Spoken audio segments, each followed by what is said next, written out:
Então, vamos iniciar a nossa reunião com muita alegria. Passando o microfone ao nosso irmão Leandro, ele gosta e quer falar algumas coisas conosco e vai fazer a prece inicial. E o nosso irmão Saulo, então, falar para a exposição da tarde de hoje. Que Deus nos abençoe. Muita paz a todos. Boa tarde a todos. Há um dos sentimentos mais maravilhosos que existe para nós, todos nós, é o sentimento de poder voltar. Às vezes a gente fala de fazer viagens, mas o melhor sentimento é o sentimento de poder voltar. Voltar para casa, esse é o melhor sentimento que tem. É poder estar próximo daquelas pessoas que a gente ama. Esse sentimento. E quando eu digo voltar para casa, nem significa o voltar para uma estrutura física. Não, eu estou falando de voltar para casa, pessoas que a gente ama, sentimento, esse sentimento de segurança, esse sentimento, de voltar para casa é um dos melhores. E por que eu estou falando isso? Porque hoje eu estou voltando para casa. Voltar aqui no Jefa, para mim, é uma das melhores alegrias que eu tenho. É uma que não tem nem como dizer assim, é muito, é pouco, não tem como mensurar. Né? É estar em casa, estar próximo das pessoas que estão pertinho da gente, independente da distância física, que são aquelas pessoas que a gente ama. Então é maravilhoso poder estar voltando para casa, Jefa. Há 27 anos atrás, eu conheci o Jefa. Eu ainda tinha cabelo preto, não tinha barbas. E fui muito bem acolhido aqui, como não poderia deixar de ser, né? Aqui é uma casa que nos acolhe com muito amor, muito carinho. E eu pedi a palavra antes, a gente tinha marcado que seria eu, mas por conta de questões de saúde, minha pressão despenca, e aí eu fico travando, gaguejando. Então eu fiz, o acerto que eu fiz com o Rosane foi, a gente marca, aí eu vou com o Sábio, que é meu irmão, né? Ele veio da mesma casa Iveta, né? Nossa mãe, e aí eu acertei com ele, passando o mesmo tema, para a gente poder preparar. Só que, por conta da saúde, eu já via que não ia ter condições de falar. Então, fui aí para preparar e poder falar sobre questão de caridade, Jesus e Kardec. É o tema da tarde programada para hoje. Mas a palavra que eu queria dizer é que esta casa mudou minha vida. Esta casa me amparou, não somente no sentido desse amparo que muitas vezes a gente fala, né? Ou amparo espiritual. Não, ela me amparou de tal forma que hoje eu estou vivo e tendo oportunidades incríveis depois desse amparo que recebi aqui no Jefa. É por isso que eu digo, voltar a esta casa é aquele mesmo sentimento de poder voltar para casa. É o mesmo sentimento dos navegantes que atravessam os mares e quando chegam de volta, né, de um dia de pesca pesado, né, ou dias de pesca, quando voltam para casa eles se sentem seguros. Não é à toa que se diz porto seguro. Então, queria parabenizar pelos 40 anos. É uma história de uma vida inteira. É uma história que forma pessoas que aqui já entraram crianças, inclusive os meus pequenos, passaram por aqui na evangelização. Meus pequenos continuam sendo minhas crianças, embora um esteja com 32 e a minha menina esteja com 30. Então, que bom, né, que essa casa ela é de amparo.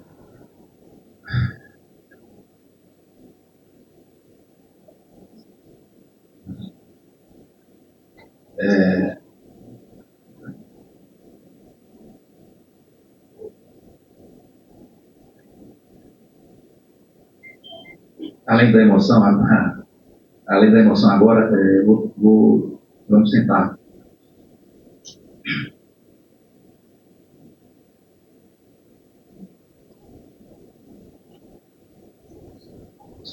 amigo Jesus, a minha imensa gratidão por poder estar no corpo de carne, a minha imensa gratidão por estar a essa casa, a minha imensa gratidão por estar num processo de aprendizagem constante. Ao olhar ao nosso redor, vemos, sentimos paz, amor, dedicação ao próximo. E esta casa de Francisco abençoe a todos nós, que nos acolha, que nos envolva, que a gente volte aos nossos lares na certeza de que Deus quer a nossa felicidade, de que Jesus está ao nosso lado, que Francisco de Assis nos acolhe com a sua simplicidade a nos mostrar de que devemos viver uma vida simples, amando, sem colocar barreiras nem condições. Encerro este momento de reflexão com a palavra que eu comecei: gratidão. Muito obrigado, Senhor. Muito obrigado, Francisco de Assis. Que Deus nos abençoe. Que assim seja.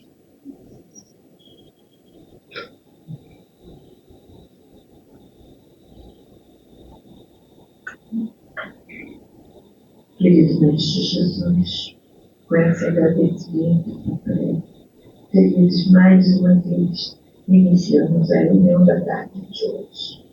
Graças a Deus.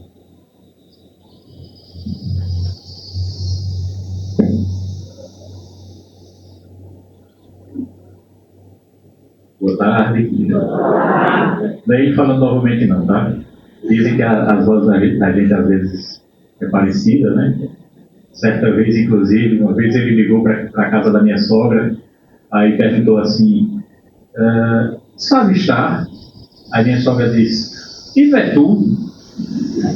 É não, dona Vilzinha. Aqui é Leandro. É não, eu sei que é tu que está falando. Diz o que é que tu quer? Aí ele disse, dona Vilzinha, é Leandro que está falando. Eu quero falar com o Sábio. Aí foi que ela percebeu que não era eu que estava falando, né?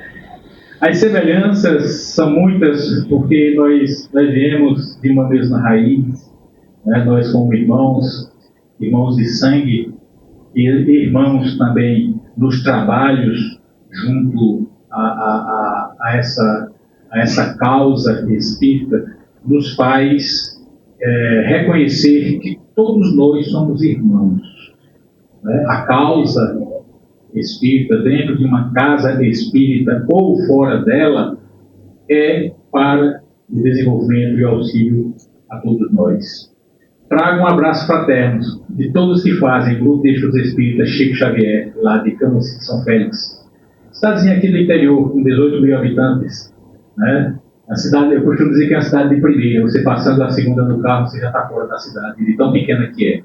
Mas, brincadeiras à parte, isso faz com que a gente reflita nesse sentimento de saber que, seja em uma cidade grande, seja em uma pequena comunidade, seja nos mais longínquos rincões, seja junto dos seus que convivem com você, nós temos uma imensa responsabilidade.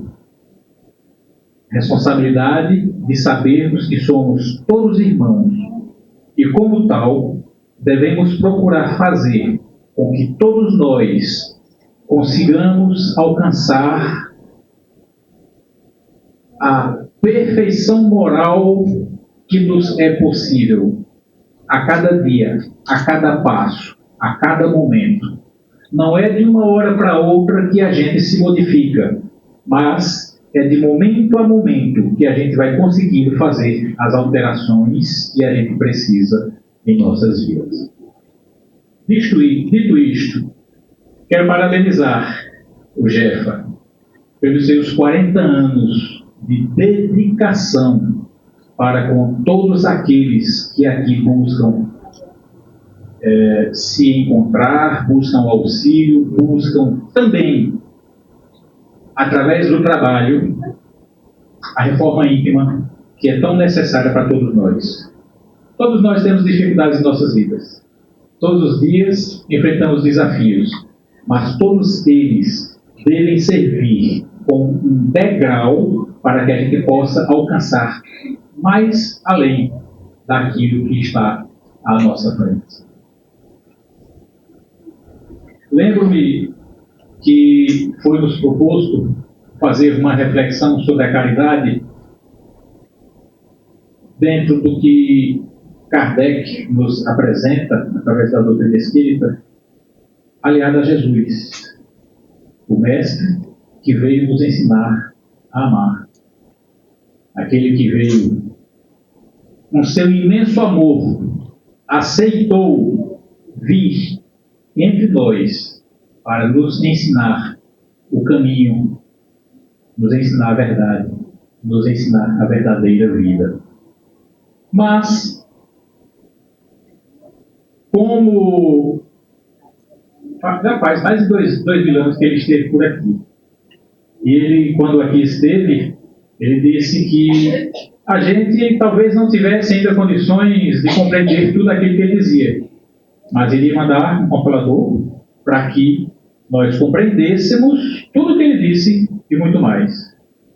Disse também que nós poderíamos fazer tudo o que ele fez e muito mais.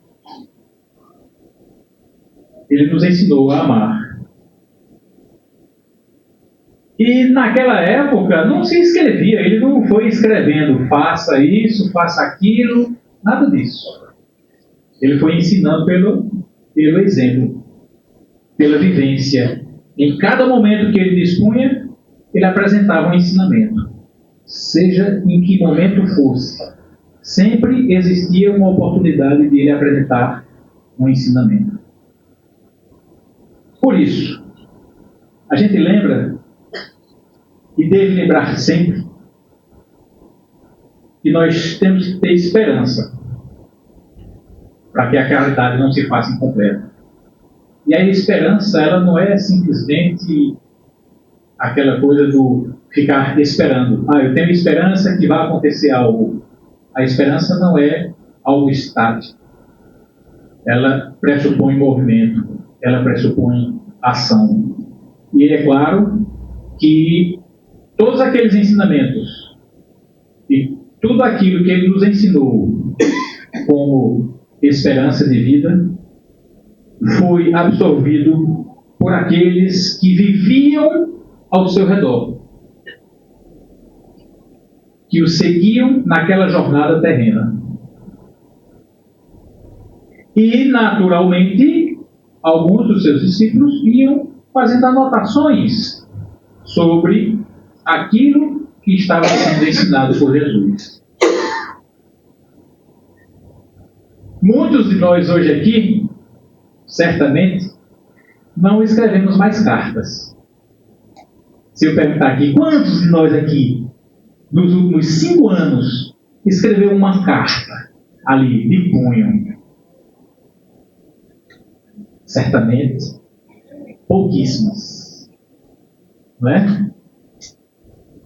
Até mesmo porque, hoje em dia, com as tecnologias que estão à nossa disposição, em tempo real, a gente fala com alguém que está distante. A gente fala pelas redes sociais, pelos aplicativos, a gente conversa com as nossas pessoas queridas, próximas ou distantes. Às vezes, até mesmo que estão do nosso lado. Se a gente for fazer uma análise das fotos que a gente tira das reuniões de famílias, a gente vê muitos de nós ali conversando pelo celular com o seu familiar que está de lado. Hoje em dia a gente vê isso. Mas lá no tempo de Jesus, era tudo na escrita. Os evangelhos foram escritos, não em tempo real. Até mesmo porque eram muitas as atividades de Jesus, eram muitas as caminhadas, as visitas e tudo mais. Os seus discípulos, os seus apóstolos, todos eles foram captando as mensagens, os ensinamentos e foram passando adiante. E se escrevia, assim como hoje em dia, uma outra pessoa perdida escreve, vai lá nos correios, coloca um selo, bota a carta dentro, cola tudo, posta, vai pelos correios. Alguns dias depois está nas mãos do destinatário. Nós escrevemos com a nossa linguagem, com aquilo que está no nosso dia a dia. E o nosso interlocutor ele vai compreender aquilo que eu estou dizendo de acordo com as suas vivências, naturalmente. Se eu for utilizar algumas expressões, por exemplo, hoje se eu disser a palavra você, naturalmente, eu sei o que se trata você. Mas se eu disser vossa mercê, talvez alguns se lembrem. Né, Sônia? Vossa mercê. E aí o tempo foi modificando e chegou em você. Hoje em dia, nas redes sociais, como é que a gente escreve? VC. Então, até só o C. Perfeito. Porque a dinâmica da vida vai fazendo com que a gente vá buscando se expressar da forma mais fácil. Lá no passado, quando o apóstolo Paulo, em suas andanças lá pela Grécia, ele foi lá na cidade de Corinto. Corinto é uma cidade que fica aproximadamente 80 quilômetros da cidade de Atenas, capital da Grécia. Poxa, vai falar de história agora? Vai falar de geografia? Não. Porque se eu falar assim, segunda carta de Paulo aos Coríntios, aí a gente lembra da passagem que estão lá nos evangelhos, das passagens bíblicas. Mas aí, para o contexto, a gente traz, para a gente entender a dinâmica. Paulo foi a Corinto, apresentou os ensinamentos de Jesus, fundou a igreja e deixou lá os ensinamentos. E o tempo vai passando, porque aí ele volta para a sua região, segue a vida e vai para outros lugares fazendo a sua jornada. E periodicamente ele quer saber como é que as coisas estão rodando por aí. E aí, pessoal, como é que estão as coisas aí? Como é que estão os ensinamentos? Como é que estão se guiando? Como é que estão se orientando? Como é que está a receptividade do povo com os ensinamentos? E aí ele escreve cartas ou epístolas.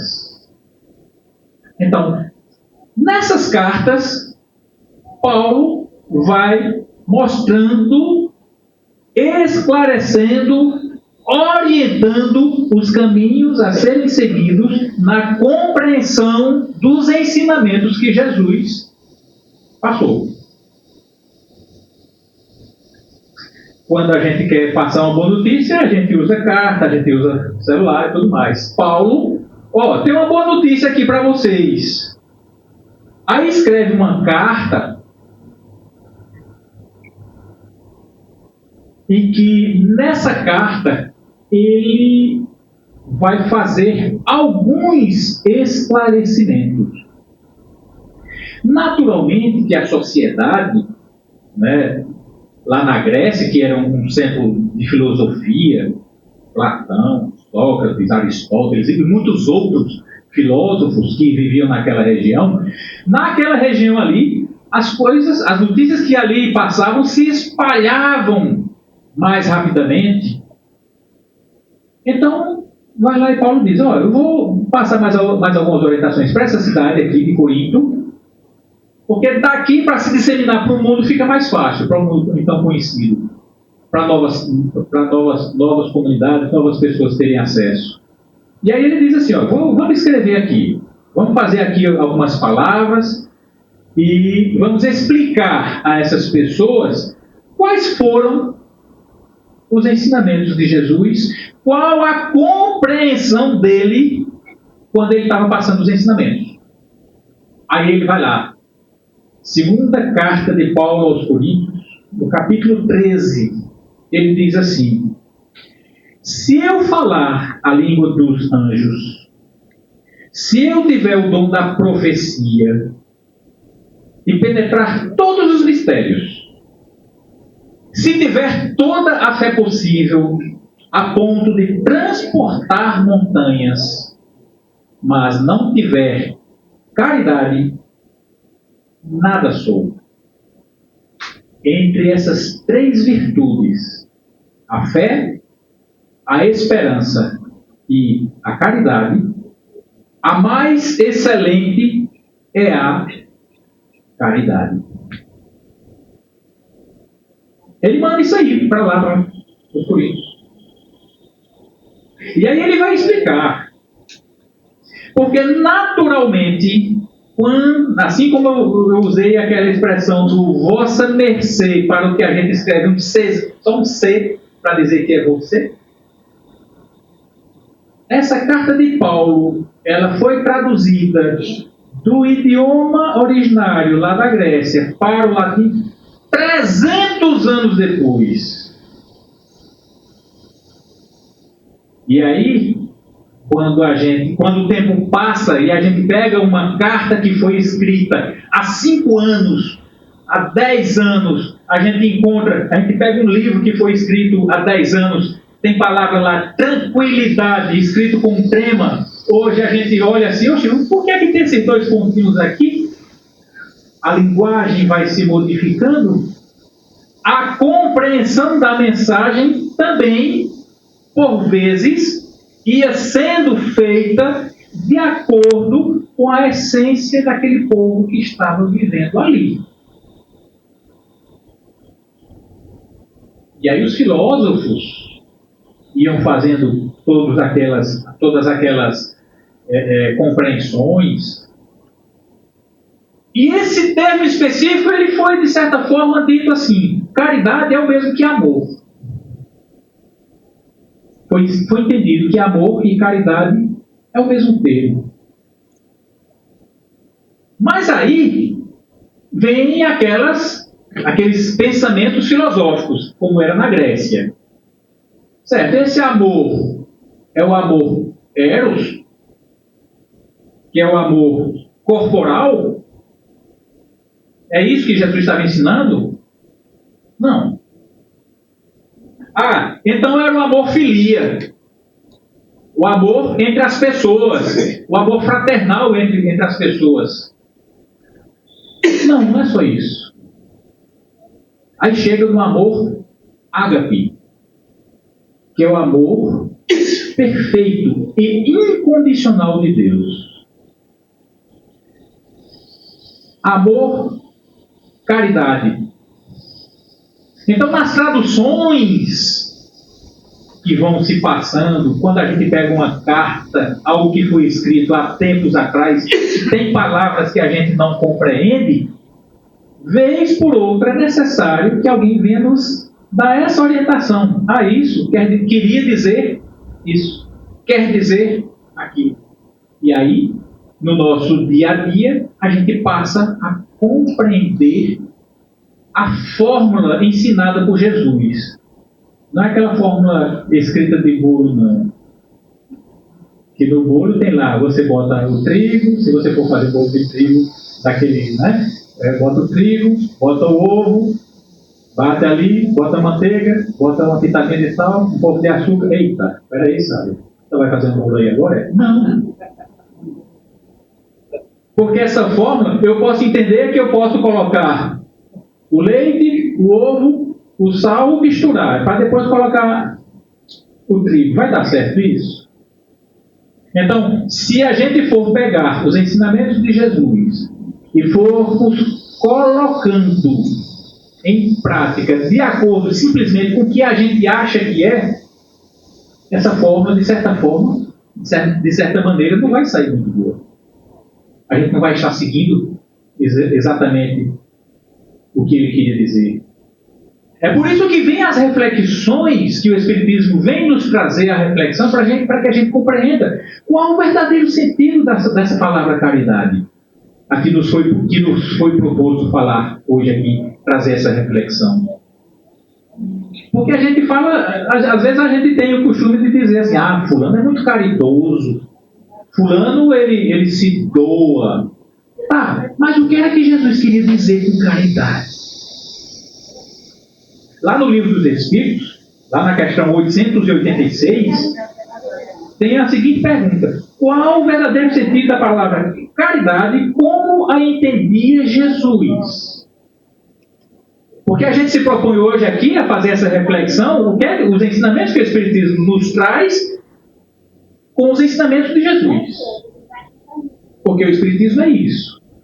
É nos mostrar a compreensão daqueles ensinamentos de Jesus. E aí o que é que eles respondem? O que é que a espiritualidade nos responde lá no Livro dos Espíritos? 3 palavrinhas.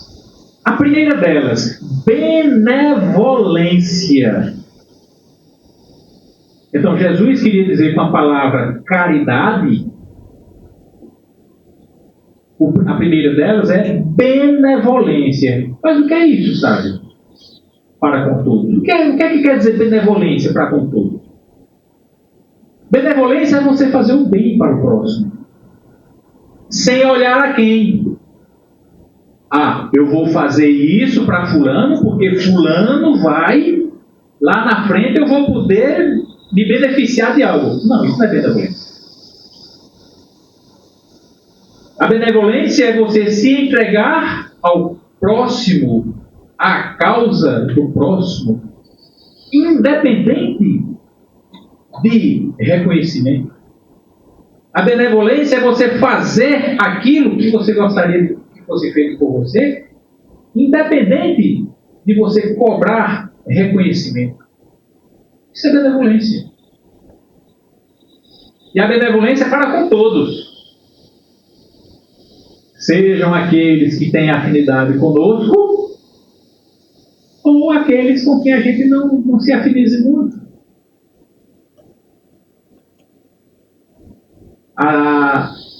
Tem uma passagem que diz assim: quando você for trazer sua oferenda, mas souber que alguém tem algo contra você, deixa a tua oferenda de lado, vai lá, te reconcilia e depois vem para cá.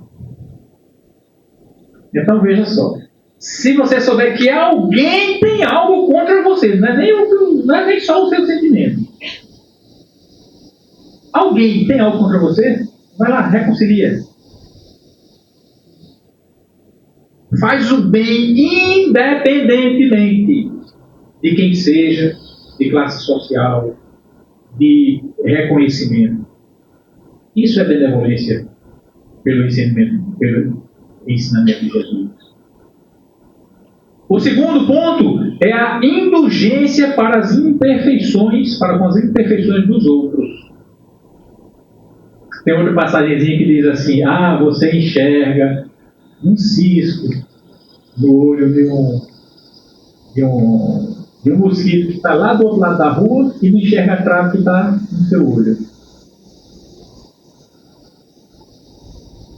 Aí a indulgência para com os outros é: você consegue enxergar que existe que o outro tem erro?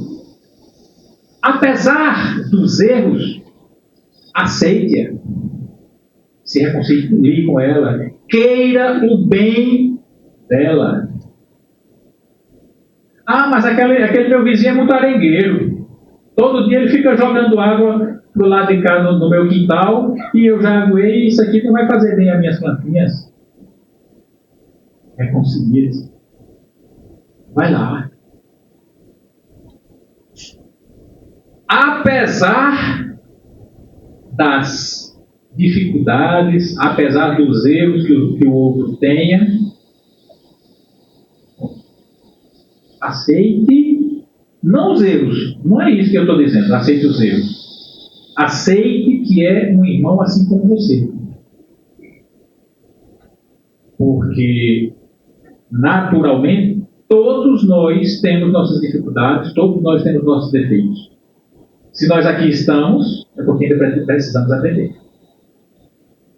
E não é enxergando os erros dos outros e acusando-os desses erros que a gente vai conseguir se modificar e auxiliar o irmão na reforma.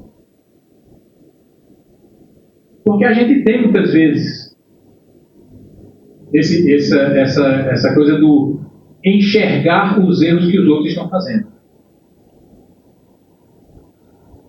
E por isso eu não me misturo. E por isso aquela pessoa não merece estar vencendo. Às vezes a gente pensa assim.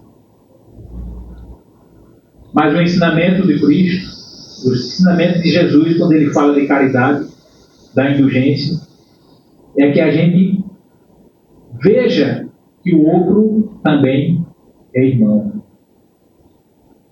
É um filho de Deus, é criatura que está aqui para, assim como nós, fazer com que a gente se melhore, para fazer com que a gente se modifique. Mudança nenhuma é fácil, a gente sabe disso. Quando a gente vai, por exemplo, arrumar o nosso quarto, nosso guarda-roupa, a gente costuma tira tudo, bagunça tudo e vai ajeitando. Mas é a iniciativa que faz com que as coisas se modifiquem. Porque se eu ficar só na esperança de que as coisas vão mudar e eu não faço a minha parte, naturalmente nada muda. Como eu posso esperar um resultado diferente se eu faço sempre as mesmas coisas? Eu tenho que buscar, encontrar quais são os pontos que eu preciso me melhorar. Eu preciso encontrar a caridade verdadeira ensinada por Jesus, para que eu, assim, vá me melhorando a cada dia, me aperfeiçoando moralmente. Ah, Sávio, mas é tão bonzinho falar da vida dos outros. É? Mas a gente não acha que quando os outros falam da vida da gente. Naturalmente, quando a gente passa a ter essa percepção de que eu devo fazer para o outro aquilo que eu gostaria que o outro fizesse para mim, eu passo também a perceber que, inclusive, essas pequenas coisas são necessárias serem modificadas. O terceiro ponto ensinado por Jesus é o perdão das ofensas.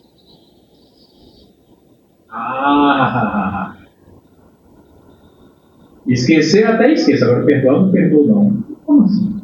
Ou então, perdoar eu perdoo, mas esquecer eu não esqueço não. Na hora que eu ver, eu vou pisar no carro da pessoa mesmo. Não, você não perdoa.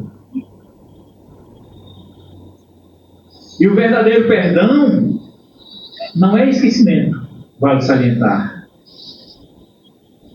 O verdadeiro perdão está em você não sentir novamente os efeitos danosos daquele algo que te fizeram. Não ressentir. Não remoer. Não reviver aqueles momentos ruins.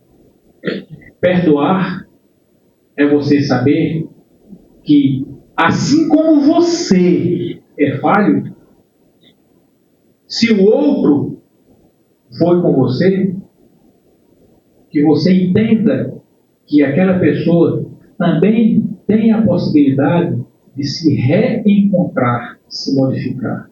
Assim como eu gostaria de, ao errar, reconhecer o meu erro e buscar que o outro aceite perceba a minha modificação. Porque o modificar-se é o que faz a gente se afastar daquilo que é ruim. Quando a gente guarda dentro de nós o ressentimento dos males que porventura alguém tenha feito dentro de nós, cada vez que a gente lembrar e ressentir, a gente vai estar sentindo as mesmas dores. A gente vai estar esquecendo de olhar daqui para frente. Porque quando a gente ressente, a gente volta ao passado.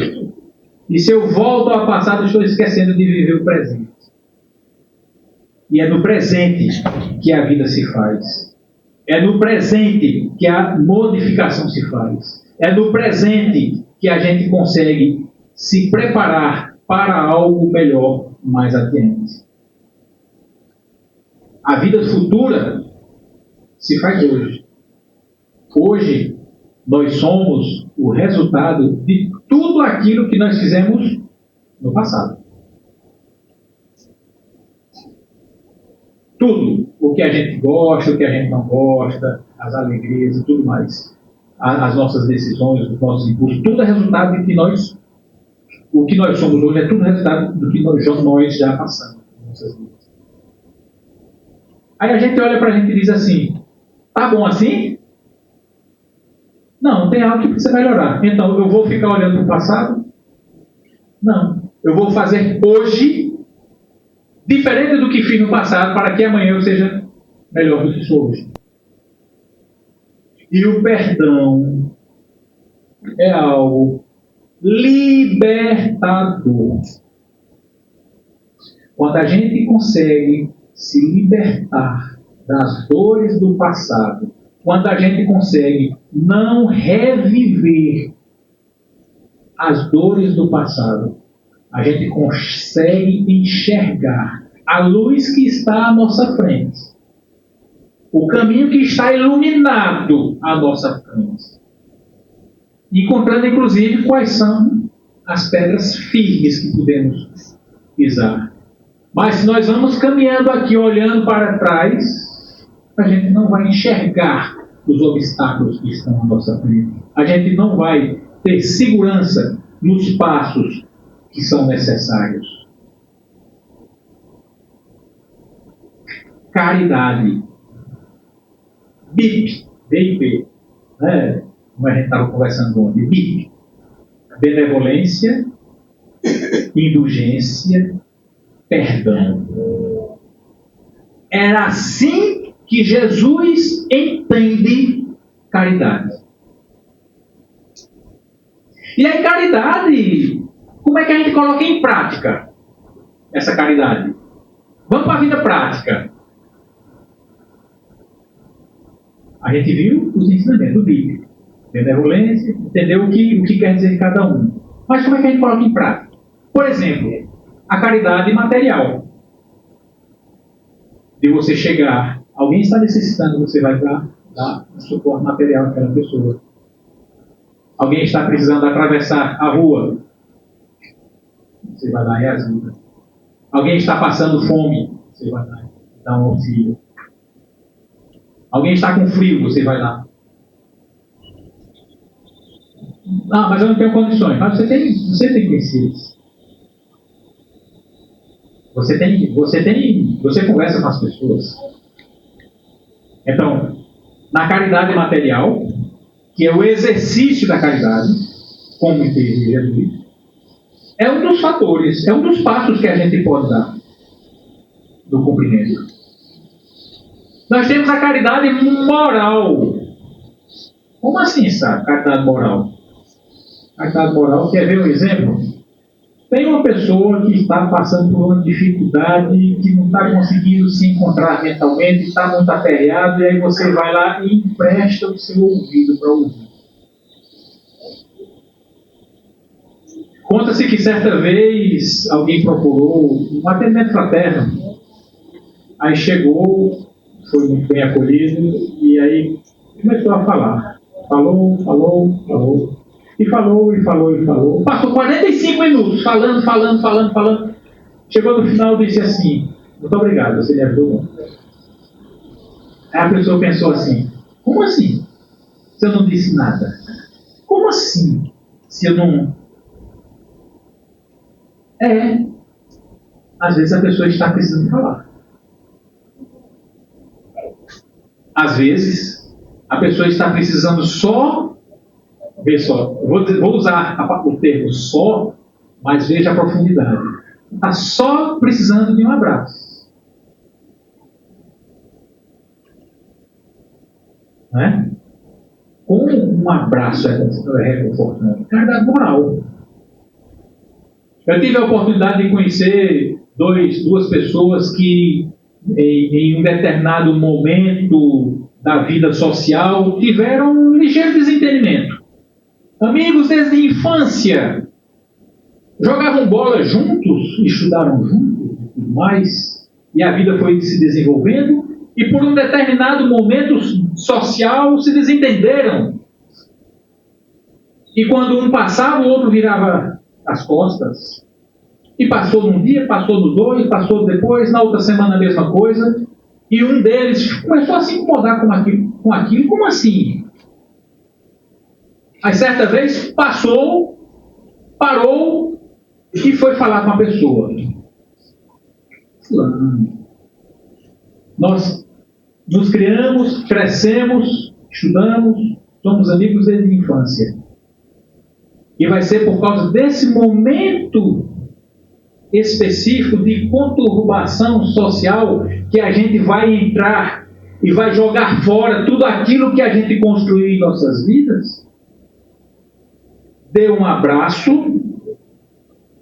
o outro, de certa forma, recusou. Seguiu em frente.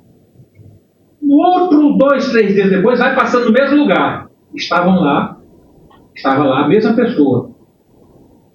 Aí o amigo passou e disse: bom dia, fulano. Talvez assim. No segundo dia, terceiro dia, bom dia, fulano. Opa. Né? Nordestino tem essa coisa de cumprimentar com o opa, né? Lá em outras regiões do país, o opa, às vezes o pessoal não entende, né? O tipo de cumprimento que a gente faz. Né? O opa, o oxe, o oxente, é tudo coisa nossa, do nordestino, né? E sei que 20 dias, um mês depois, quando a pessoa passava, que cumprimentava, o outro já cumprimentava: ô fulano, como é que tá? Como é que tá teu menino? Como é que não sei o quê? Veja, uma atitude de buscar quebrar aquele clima que foi gerado, de reavivar, são esses momentos que fazem com que a gente consiga perceber que você prestar-se a praticar atos de caridade fazem com que a humanidade se transforme. E se eu perguntar aqui, neste momento, quem é a humanidade? Somos nós. Então, se eu quero a mudança da humanidade, a humanidade está passando por dificuldades aqui. A humanidade não é que você quer. O que é a humanidade? Somos nós. Então, somos nós que estamos passando por dificuldade. Somos nós que estamos precisando nos modificar, nos melhorar. É claro que se a gente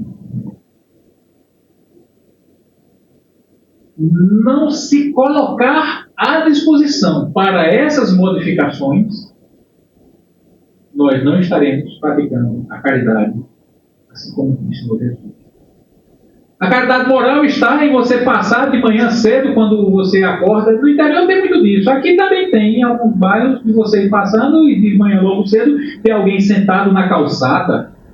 Se eu moro num condomínio, eu vou passando, tem um colaborador que está ali do lado, cuidando de uma planta, outro está cuidando disso ou daquilo. Você vai chegando ao seu trabalho, tem alguém que está ali na chegada do seu ambiente do trabalho. É você desejar um bom dia, que muitas vezes, quando as pessoas não lhe conhecem, você dá um bom dia, as pessoas dizem bom dia, mas sem muito apego. Você passa no segundo dia, você passa no terceiro dia, você fala com a pessoa, e daqui a pouco, quando você passar sem falar, a pessoa que vem falar com você, vem saber o que é que está acontecendo. Isso é caridade moral. É você buscar ver o sorriso do outro, é você buscar enxergar que a dor do outro pode ser amenizada a partir de suas ações. Jesus ensinou que isso é possível. Ele nos deu o caminho. Ele nos mostrou. E essa caridade, ela tem que ser praticada para o próximo, de forma desinteressada. Não é a gente esperar e colocar nas mãos de Deus, como às vezes a gente costuma dizer, põe nas mãos de Deus que Ele resolve. Se não fizer a sua parte, nenhum auxílio vem. Nós devemos fazer a nossa parte, sempre. Se estamos enxergando uma dificuldade que paralisa, façamos a nossa parte. Busquemos a cada dia não ser como aquela figueira seca que Jesus fez se transformar. Não mostre apenas de aparências. Não faça caridade buscando holofotes. Faça com sentimento. Faça com a certeza de que a mudança que a humanidade precisa está dentro de nós. É claro que é na intenção, é no motivo de fazer a caridade que faz com que a gente cresça e se aproxime cada vez mais do Criador.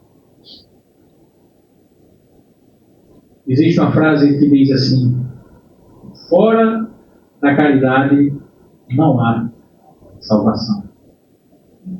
Pratiquemos essa caridade.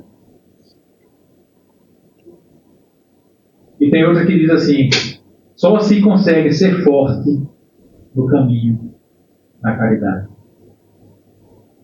Vamos exercitar. E que nesse mês que se conclui, nesse momento em que concluímos mais uma celebração de existência dessa casa, nós possamos agradecer a espiritualidade maior que guia os passos desta casa. Que possamos agradecer a toda a equipe espiritual e material que se doa, que se entrega, que se dedica a fazer essa caridade ensinada por Jesus. Sejamos nós instrumentos dessa paz que buscamos. Por isso, desejo paz e luz a todos. Muito bem, Saulo, conversando sobre os mandamentos. Fora da caridade não há salvação. Doutrina espírita, Deus, Cristo e caridade. Então nós sabemos o caminho, não é? Quando vacilamos, a culpa é toda nossa. E como ele disse, a caridade não é só material, é importante. Dar o pão, ajudar no alimento, na roupa e tudo mais, porque Jesus disse: tive fome e me deste de comer, tive sede e me deste de beber, estava nu e vestiste-me, doente e visitaste-me, preso foste viver. Toda vez que fizeres a um dos mais pequeninos, é a mim que o fez. Então nós sabemos disso, né? E doutrina espírita fala disso. Deus, Cristo e caridade. Deus, Pai, Jesus, Filho e a caridade é a nossa meta, tudo o que precisamos fazer. E caridade, conforme foi bem dito, não só material, repetimos, a caridade moral é a mais difícil da nossa família, daquele próximo, mais próximo perto de nós. Aqui é muito bom, né? Nós estamos entre amigos, todo mundo feliz, isso é muito bom. Agora estar com aquela pessoinha que todo dia está ali aprontando certas coisas, né? Filhos, marido, mulheres, cada um que sabe, irmão, irmãs, e precisamos enfrentar, fazer o melhor, é aí que a gente melhora. Vamos à nossa prece, como fazemos sempre, cantando no dia de hoje, não é? Vamos lá, Senhor, fazer instrumento de vossa paz. Onde houver ódio, eu leve o amor. Onde houver ofensas, eu leve o perdão. Onde houver discórdia, que eu leve a união. Onde houver dúvidas, que eu leve a fé. Onde houver erros, que eu leve a verdade. Onde houver desespero, que eu leve a esperança. Onde houver tristeza, que eu leve a alegria. Onde houver trevas, que eu leve a luz.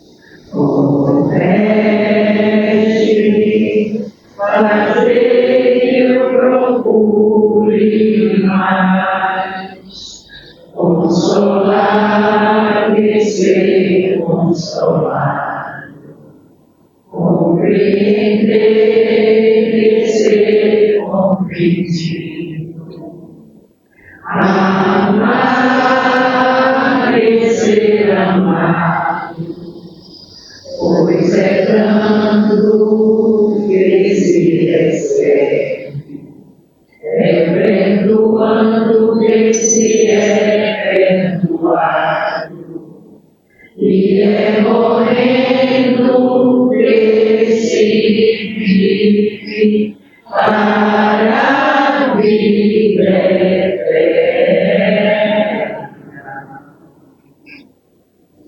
Querido Mestre Jesus, é com grande alegria que estamos concluindo as quintas-feiras desse mês festivo, com a maior simplicidade, mas no entendimento de que temos e devemos nos manter reunidos em seu nome, buscando o melhor entendimento. Aqui, a prática da caridade, das formas que entendemos e como nos ensinaste. Assim buscamos, além do pão material, também oferecer o pão espiritual, que é a sua doutrina, cristianismo e espiritismo, Jesus e Kardec, juntos para nos guiar nesse caminho da felicidade futura. O momento é de transição, o momento é de dificuldades, mas nós devemos estar prontos a cada dia, enfrentando esse dia da forma que ele vier, da melhor forma possível, confiante, com fé, mantendo na fortaleza da fé, vivenciando a moralidade que tanto nos ensinaste. Agradecemos muito, Senhor, por termos essa casa e essa oportunidade de termos uma reunião como essa, onde dividimos tudo o que há de melhor, desde o sentimento ao pão, da mesma forma. Agradecemos ao nosso irmão Leandro, a Saulo, que vieram de tão longe e aqui estão conosco. E leve o nosso abraço fraterno para o centro Chico Xavier, assim como também para suas famílias, que conhecemos e agradecemos por tudo, por essa vivência de ir na irmandade cristã, que a luz, o amor, a bondade desses benfeitores espirituais que trazem para nós os seus fluidos, suas energias, que eles recebam cada vez mais luzes, que cada médium a sua parte, e que todos nós que estamos sentindo nesse momento essa paz, essa harmonia, possamos levar para os nossos lares e onde quer que passemos. Que o seu amor, Jesus, me envolva a todos, agradecidos e felizes pelo muito que recebemos. Em seu nome, Jesus, em nome de Deus nosso Pai, encerramos essa reunião. Graças a Deus.